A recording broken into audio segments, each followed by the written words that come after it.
তো ভাই, আপনার প্রিয় মানুষটাকে নিয়ে কিছু বলেন। প্রিয় মানুষকে নিয়ে কি বলবো, আসলে প্রিয় মানুষ তো প্রিয় মানুষই, তার নামে বদনাম করতে চাই না। তারপর আমি একটা কথা বলতে চাই, যখন আমি এই কারির লাইনে বা হেল্পারিতে ঢুকছি, তখন তার আগ থেকে আমার তার সাথে রিলেশন ছিল, খুব ভালোই রিলেশন ছিল।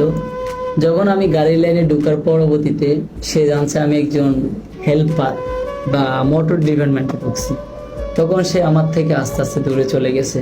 কারণ সে ড্রাইভার বা এগুলো তো পছন্দ করে না। তবে আমার কাছে ছিল যে কর্মটা ফ্যাক্ট না, ফ্যাক্ট হচ্ছে আমার টাকা। টাকা হলে সব কিছুই হবে। তবে টাকা কামাইতে যাই ভালোবাসার মানুষটারে হারিয়ে ফেললাম। শেষে বুঝতে পারলাম আসলে আমি এই মোটর ডিপার্টমেন্টে আইসা অনেক কিছু হারাইছি, প্রিয় মানুষ বা ফ্যামিলি বা সমাজ, অনেক কিছু হারাইছি। তারপরও এখনো মোটর ডিপার্টমেন্টে পড়ে রয়েছি একটা সফলতার আশায়। সফলতা একদিন না একদিন পাবো। আর তার উদ্দেশ্যে একটা কথা বলতে চাই, আসলে যাকে হারাইছো তার কর্মটাই দেখছো, তার মনটা দেখো নাই। মনটা যখন বুঝবা তখন আর আমি থাকবো না।